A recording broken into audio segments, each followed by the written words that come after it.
Assalamualaikum warahmatullahi wabarakatuh. Perkenalkan, nama saya Dela Pratiwi Saragi dengan NPM 210 10 202. Di sini saya akan membacakan hasil kuis saya. 1. Sebutkan dan jelaskan isi Permendiknas nomor 22 tahun 2006 tujuan dari mata pelajaran pendidikan kewarganegaraan.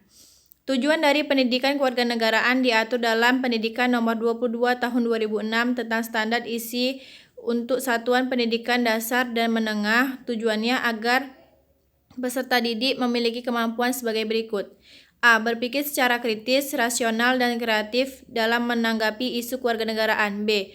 Berpartisipasi secara aktif dan bertanggung jawab dan bertindak secara cerdas dalam kegiatan bermasyarakat, berbangsa, dan bernegara serta anti korupsi. C. Berkembang secara positif dan demokratis untuk membentuk dari berdasarkan karakter-karakter masyarakat Indonesia agar dapat hidup bersama dengan bangsa-bangsa lain. D. Berinteraksi dengan bangsa-bangsa lain, peraturan dunia secara langsung atau tidak langsung dengan memanfaatkan teknologi informasi dan komunikasi. 2. Pendidikan kewarganegaraan sebagai mata pelajaran yang mengusung misi pendidikan, nilai, dan moral. Jelaskan dengan kata-kata sendiri apa makna dari kalimat di atas dihubungkan dengan mata kuliah konsep dasar pembelajaran PKN SD.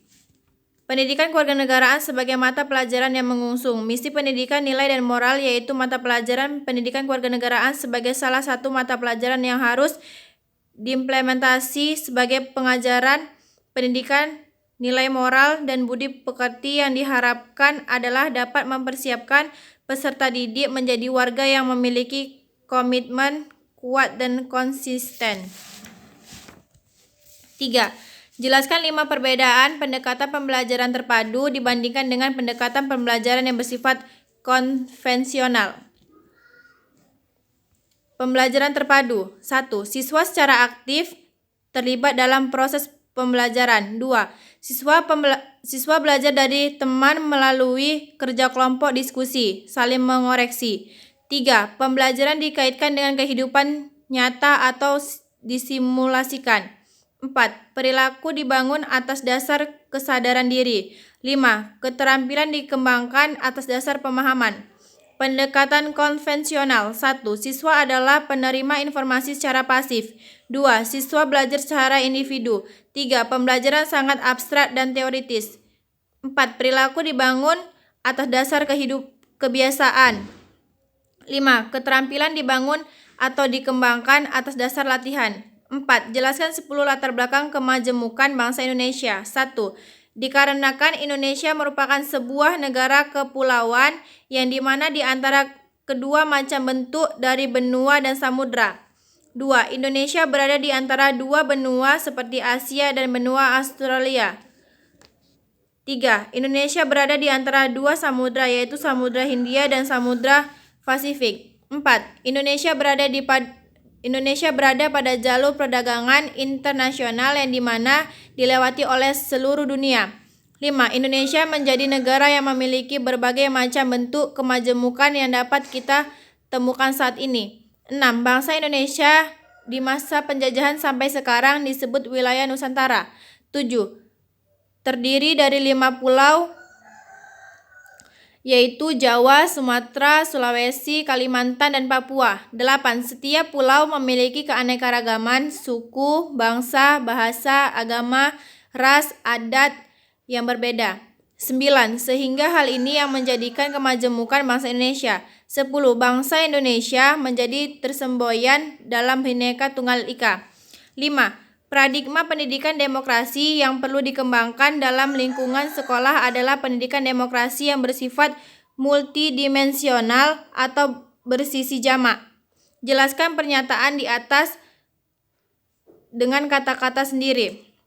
Pendidikan demokrasi yang dikembangkan dalam sekolah adalah pendidikan yang bersifat multinasional, yang dimaksud tentang pembelajaran yang bersangkutan dengan masalah yang terjadi pada aspek kehidupan dan aspek negara. 6. Jelaskan 5 tujuan pendidikan kewarganegaraan di SD. 1. Untuk menumbuhkan wawasan bernegara kepada setiap generasi pemuda bangsa. 2. Untuk meningkatkan kualitas warga negara yang lebih baik. 3. Memahami dan melaksanakan hak dan kewajiban sebagai warga negara. 4. Meningkatkan nilai cinta tanah air. 5. Dan rela berkorban demi nusa dan bangsa. 7. Jelaskan 3 dimensi pendidikan kewarganegaraan Winata Putra. 1. Pendidikan kewarganegaraan sebagai program kurikuler maksudnya adalah bahwa pendidikan kewarganegaraan merupakan sebagai dari program pendidikan dan dirancang dan diajarkan kepada peserta didik. 2. Pendidikan kewarganegaraan sebagai program akademik adalah bahwa pendidikan kewarganegaraan merupakan bagian dari bidang kajian yang bersifat ilmiah. 3. Pendidikan kewarganegaraan sebagai sosial kultural maksudnya adalah bagian tak terpisahkan dari kegiatan sosial kultural kewarganegaraan. 8. Bagaimana mengorganisasikan pendidikan kewarganegaraan di SD? Pada jenjang SD kelas rendah, pengorganisasian materi PKN menerapkan pendekatan terpadu dengan fokus model pembelajaran yang berorientasi pada pengalaman. Sedangkan pada jenjang tingkat tinggi, materi pendidikan kewarganegaraan menerapkan bentuk belajar sambil bermain, belajar sambil berbuat, dan belajar melalui. 9. Sebutkan sikap dan perbuatan yang harus dilakukan oleh setiap warga negara dalam upaya membina ketertiban sebagai perwujudan atau manifestasi warga negara yang cerdas. 1. Bela negara. 2. Bentuk dari bela negara. 3. Usaha bela negara dalam konteks perjuangan bangsa. 4. Mewujudkan semangat dan sikap bela negara. 5. Bentuk dan wujud bela negara. 10. Jelaskan dan berikan contoh masing-masing 5 yaitu A. Konsep, B. Nilai, C. Moral, D. Norma. A. Konsep. Konsep merupakan gambaran umum yang bersifat abstrak dari situasi, objek, atau peristiwa dan suatu akal pikiran. Contohnya 1. Konsep lokasi, 2. Konsep jarak, 3. Konsep keterjangkauan, 4. Konsep pola, 5. Konsep morfologi, 6. Konsep aglomerasi, 7. Konsep nilai guna, 8. Konsep keterkaitan keruangan, 9. Konsep interaksi dan interdependensi. B. Nilai merupakan segala sesuatu yang dihargai dan dianggap tinggi di masyarakat. Contohnya 1. Nilai moral, 2. Nilai religius, 3. Nilai estetika. C.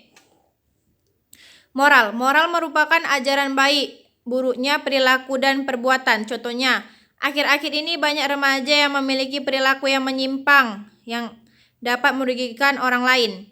D. Norma merupakan pedoman dan aturan yang mengindividu atau kelompok dalam tataran kehidupan masyarakat. Contohnya 1. Norma masyarakat, 2. Norma agama, 3. Norma kesusilaan, 4. Norma kesopanan, 5. Norma hukum. Sekian kuis dari saya. Bila ada jawaban saya yang salah ataupun yang kurang pas, saya mohon maaf. Saya akhiri dengan Assalamualaikum warahmatullahi wabarakatuh.